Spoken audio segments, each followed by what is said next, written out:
What if the most valuable part of your home is not the kitchen, not the garage, and not even the house itself, but the patch of dirt sitting right outside your back door? Most people look at a backyard and see grass to mow, weeds to spray, and a few flowers to keep the neighbors happy. But older generations saw something very different. They saw food. They saw medicine. They saw tea, salve, flavor, pollinators, soil repair, emergency greens, berries, roots, and a little more freedom from the store. And here is the part most people miss. While we are paying more every year for groceries, supplements, skin creams, herbal teas, and basic wellness products, some of the plants that can replace or support those things may already be growing within a few steps of the back door. This is not about pretending plants are magic.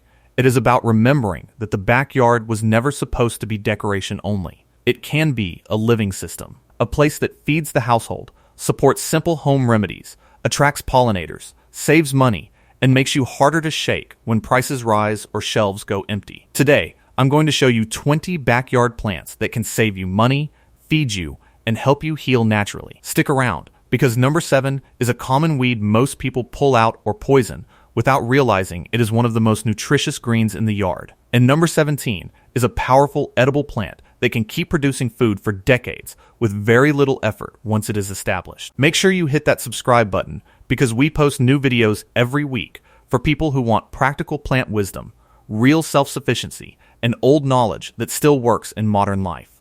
Let's get into it. Here are 20 backyard plants that can save you money, feed you, and support natural wellness, ranked from surprisingly useful to genuinely life-changing. Number 1. Dandelion, the lawn weed that should have been dinner. Let's start with the plant almost everyone recognizes and almost everyone underestimates. Dandelion is treated like the enemy of a perfect lawn, but for centuries it was treated like food, spring tonic, digestive support, and one of the first green gifts after winter. Every part of the dandelion has value. The young leaves can be eaten as bitter greens. The flowers can be used for syrups, teas, and infused oils. The roots can be dried and roasted into a dark, earthy drink that older people used as a coffee substitute. The reason dandelion matters is its bitterness. Bitter foods tell the digestive system to wake up.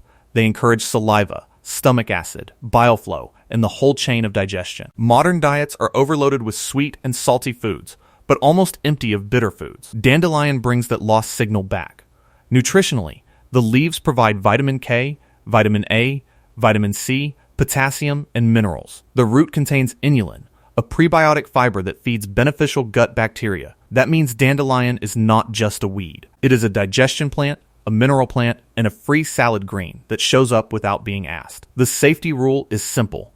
Only use dandelions from clean areas that have not been sprayed with herbicides, pesticides, or lawn chemicals. And if you are on medication or have gallbladder issues, check with a qualified professional before using strong preparation. Dandelion became forgotten because the lawn industry taught us to hate it, but nature kept sending it back anyway. Think of dandelion as the unpaid worker in your yard, showing up every spring with vitamins, roots, flowers, and a lesson in humility. Number 2, plantain weed, the backyard first aid leaf. This is not the banana like plantain from the grocery store. This is plantain weed, the low-growing plant with oval leaves and skinny seed spikes that grows in lawns, paths, driveways, and compacted soil all over the place. Older people knew plantain as a first aid plant.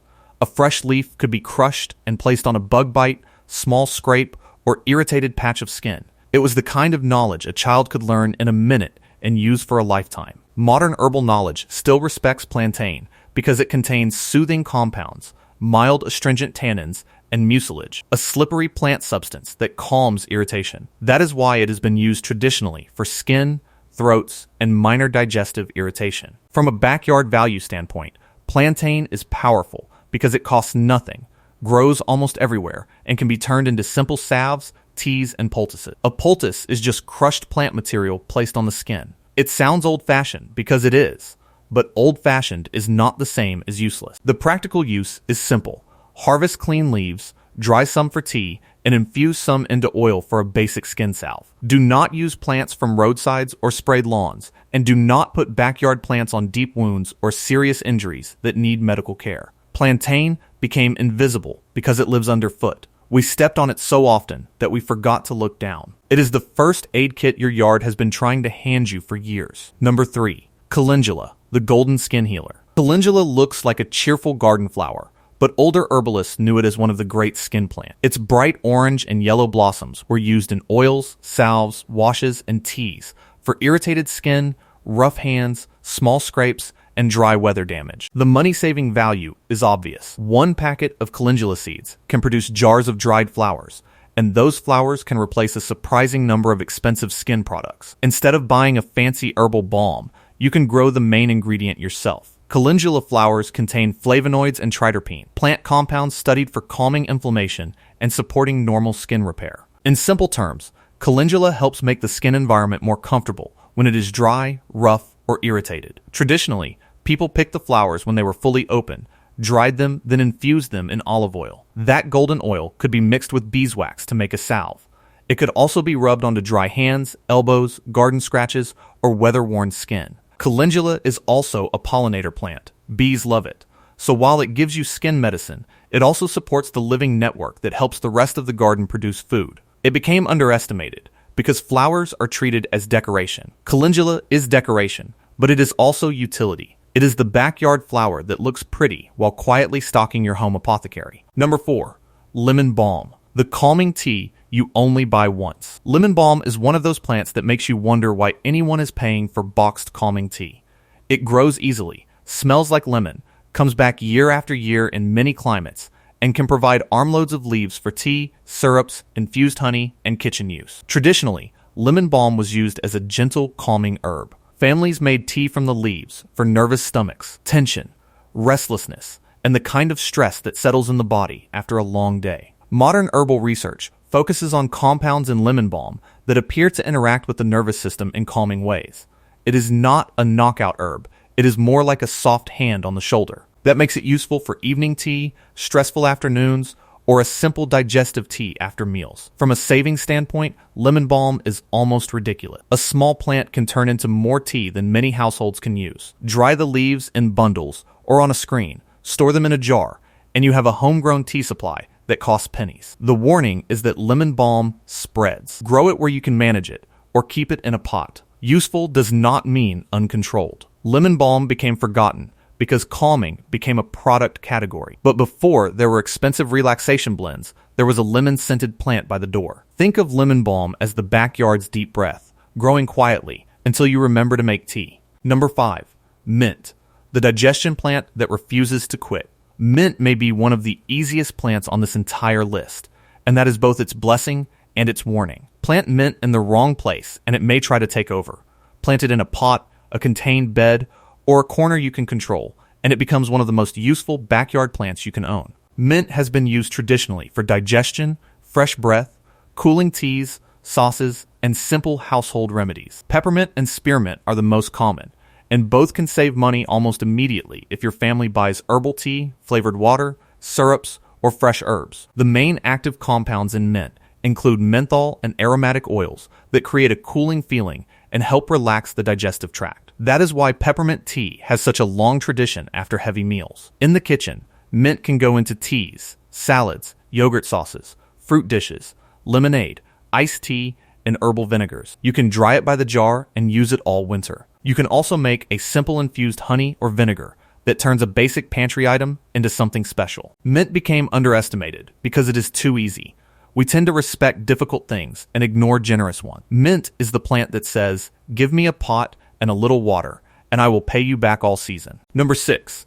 Aloe vera, the living burn gel. Aloe vera is one of the few plants that feels like it was designed for the kitchen windowsill. Break open a thick leaf, and inside is a clear gel that older households used for hot pans, sunburn, dry skin, and small everyday skin irritations. That is why aloe saves money so quickly. Instead of buying bottle after bottle of after sun gel, cooling lotion, or basic skin products, one healthy aloe plant can keep producing leaves for years. The gel contains water, polysaccharides, and soothing plant compounds that help calm dry, irritated skin. Modern skin research has looked at aloe for hydration, minor burn comfort, and skin barrier support. The key word is minor. Serious burns, deep cuts, or infected wounds need proper medical care. The practical use is simple.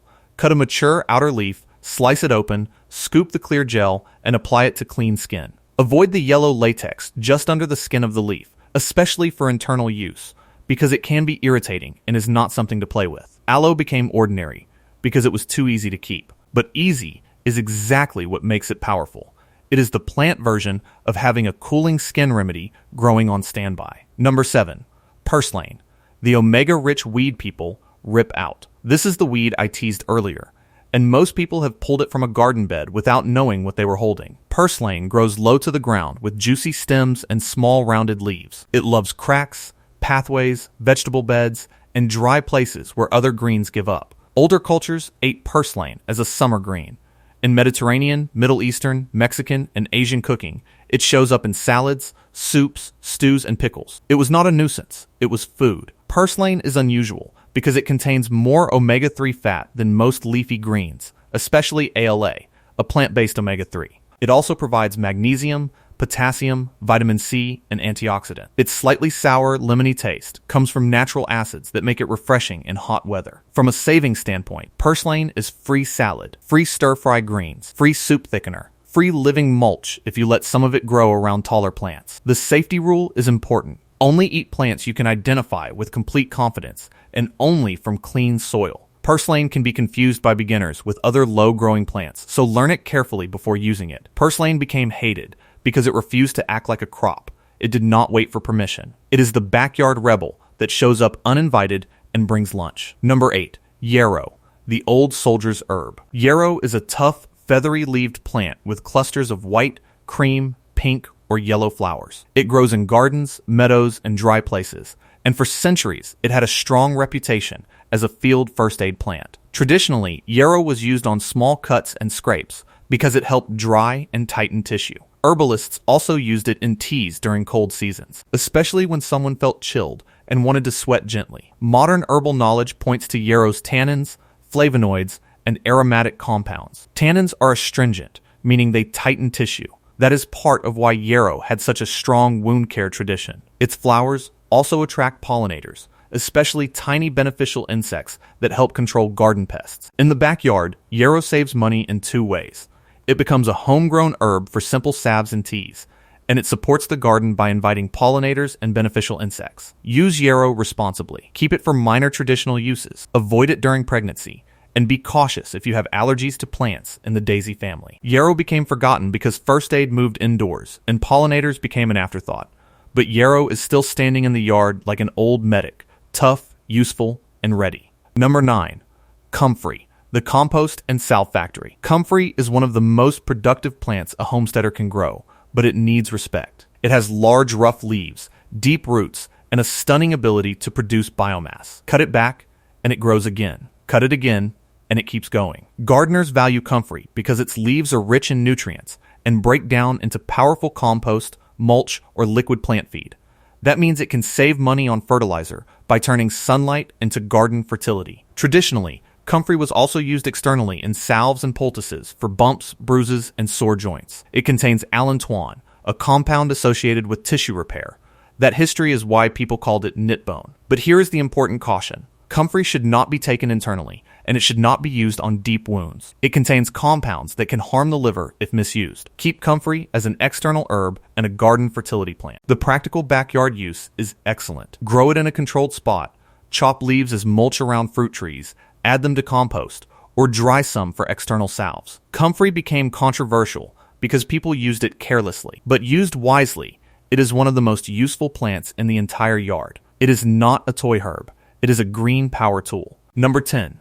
Stinging nettle, the mineral-rich spring food. Stinging nettle sounds like a plant you should avoid, and fresh nettle will absolutely remind you to respect it. The tiny hairs on the leaves and stems can sting bare skin, but once nettle is cooked, dried, or properly prepared, that sting disappears, and what remains is one of the richest spring greens in the backyard world. Older cultures prized nettle as a spring tonic after long winters. It was cooked like spinach, dried for tea, added to soups, and even used for fiber. Nettle is packed with minerals, especially iron, calcium, magnesium, and potassium. It also contains chlorophyll and plant compounds, traditionally used for seasonal wellness and urinary support. From a money-saving angle, nettle can replace store-bought greens and herbal tea. A patch can produce large amounts if harvested carefully with gloves before it flowers. The practical use is simple. Wear gloves. Harvest young leaves from clean areas. Cook them.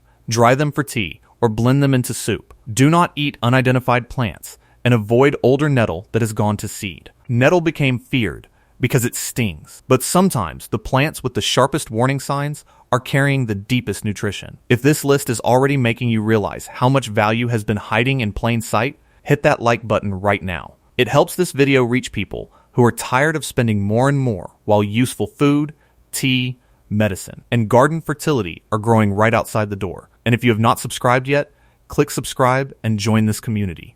We are bringing backyard wisdom back before it disappears completely. Number 11, oregano, the kitchen herb that works harder than it looks. Oregano is one of those plants people buy in little jars without realizing how easily it can grow right outside the kitchen door. A healthy oregano plant can give you fresh leaves all season and dried seasoning for the entire winter. Traditionally, oregano was not just pizza flavor. Mediterranean families used it with meat, beans, fish, tomatoes, and olive oil because it helped heavy foods taste cleaner and keep better.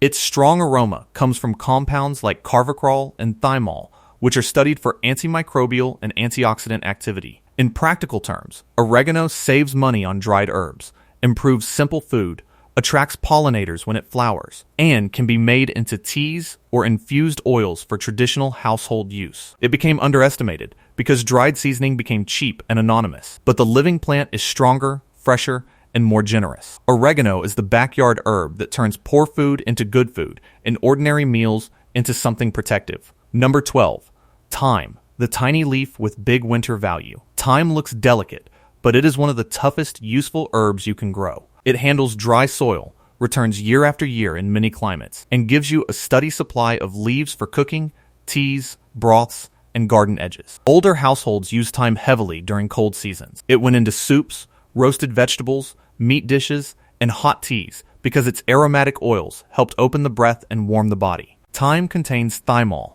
the same compound that gave it a reputation as a cleansing herb. Modern herbal and food science still study thyme for its antimicrobial and antioxidant properties. That does not make it a replacement for medicine, but it does make it a serious everyday herb. From a savings angle, thyme is simple. One plant can replace endless store-bought spice jars, and fresh thyme makes beans, eggs, potatoes, chicken, and broth taste like someone knew what they were doing. Thyme became overlooked because it is small, but small leaves can carry strong medicine like flavor. It is the backyard reminder that power does not always need height. Number 13, sage, the old cleansing herb. Sage has always carried a serious reputation. European kitchens used it with fatty meats and winter meals. Traditional households made sage tea for throats and digestion. Gardeners planted it because it was hardy, fragrant, and useful almost all year. The name sage even comes from an old root connected with saving or healing. That tells you how deeply people respected it. Sage contains rosmarinic acid and other plant compounds studied for antioxidant and anti-inflammatory effects. It also has strong aromatic oils, which is why a little goes a long way in food. The old practice of pairing sage with rich dishes made sense because its bitterness and aroma help cut through heaviness. In the backyard, sage saves money by becoming a permanent seasoning plant. Dry the leaves, crumble them into jars, and you have your own pantry herb. It also supports pollinators when it blooms. Use sage as food, not as a challenge. Strong herbal preparations are not for everyone, especially during pregnancy or with certain health conditions. Sage became forgotten because modern kitchens narrowed it down to holiday stuffing. But sage is bigger than one holiday. It is the gray-green elder of the herb garden. Number 14, garlic, the underground savings account. Garlic is one of the easiest ways to turn a small patch of soil into serious kitchen value. Plant a clove, grow a bulb. Save the best cloves, plant again. That is the kind of simple math older gardeners understood perfectly. Garlic saves money because store-bought garlic adds up, but homegrown garlic multiplies itself. It feeds the household with flavor, and it supports wellness traditions in almost every culture that used it. Garlic contains sulfur compounds, including allicin, which forms when garlic is crushed or chopped. These compounds are studied for heart, immune, and microbial support. In plain language, garlic helps make food stronger than it was before. Traditionally, garlic went into soups, beans, ferments, sauces, meats, oils, and winter tonics. It was not a garnish. It was part of the foundation. Grow it in fall in many climates, harvest in summer, cure it, and store it for months. One bed can stock a kitchen for a year. Garlic became ordinary because it is everywhere. But everywhere is not the same as wheat. Garlic is the backyard bank account you can eat, replant, and pass forward. Number 15.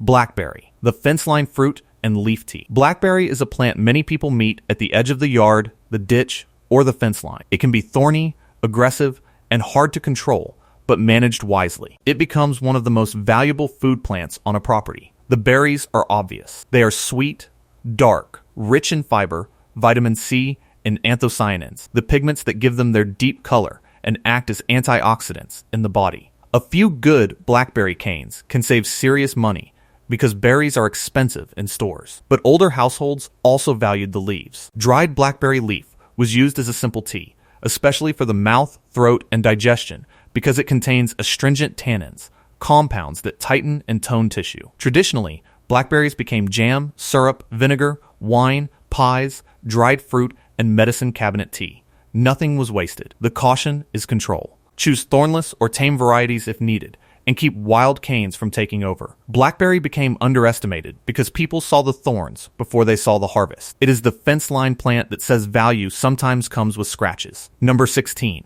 Elderberry, the winter hedge with a purpose. Elderberry is one of those plants that turns a backyard edge into something useful. It grows as a shrub, feeds birds and pollinators, produces beautiful flowers in spring, and dark berries later in the season. Older families used elderflowers in teas and syrups, and elderberries in cooked syrups, jams, and winter preparations. Modern research has looked at elderberry for immune support, especially because the berries contain anthocyanins, vitamin C, and other plant compounds that support the body's normal defenses. The safety rule matters. Elderberry should be cooked before use, and the leaves, stems, and unripe berries should not be eaten. This is not a snack bush. It is a useful plant that asks for proper preparation. Elderberry saves money because one healthy shrub can produce years of homemade syrup ingredients. It is the backyard hedge that turns a fence line into a winter wellness shelf. Number 17. Asparagus, the perennial food that keeps coming back. This is the powerful edible plant I teased at the beginning. Asparagus takes patience, but once established, it can produce food every spring for 15, 20, even 30 years. That is backyard wealth. You plant it once, protect the bed, feed the soil, and the spears return like clockwork. Asparagus provides fiber, folate, vitamin K, potassium, and prebiotic compounds that help feed beneficial gut bacteria. Traditionally, it was valued as one of the first fresh foods of spring, a clean green spear after months of stored roots and grains. It saves grocery money because fresh asparagus is expensive, but homegrown asparagus becomes cheaper every year it survives. It became overlooked because people want instant harvest. Asparagus teaches the older lesson: patience is a crop. It is the plant that turns waiting into food. Number 18. Jerusalem artichoke, the survival root hiding underground. Jerusalem artichoke, also called sunchoke, is a native sunflower relative that grows tall above ground and produces knobby edible tubers below. It is productive, tough, and almost too good at surviving, so plant it where you can control it. Older communities use the tubers as a starchy food. Modern nutrition values them for inulin, a prebiotic fiber that feeds gut bacteria. That can support digestion, but it can also cause gas if you eat too much too fast. So start small. From a saving standpoint, this plant is impressive. A small patch can produce pounds of tubers with very little effort. It became forgotten because potatoes became the default root crop. Jerusalem artichoke is the underground pantry that keeps refilling itself. Number 19. Walking onions, the onion patch that plants itself. Walking onions are one of the strangest and most useful backyard plants you can grow. Instead of only making bulbs underground, they form little bulbs at the top of their stems. The stems bend down, the bulbs touch soil, and the plant walks across the garden. For a household, that means a nearly endless supply of onion flavor. Use the green tops like scallions, the small bulbs like onions, and let some replant themselves. Onions provide sulfur compounds and prebiotic fibers that support digestion and add depth to simple meals. Traditionally, onion family plants were valued because they made plain foods satisfying and helped preserve flavor through winter. Walking onions save money by replacing bunch after bunch of store-bought green onions. They became overlooked because grocery stores trained us to buy onions instead of growing a living supply. This is the onion that refuses to stay put because it is busy building your pantry. Number 20.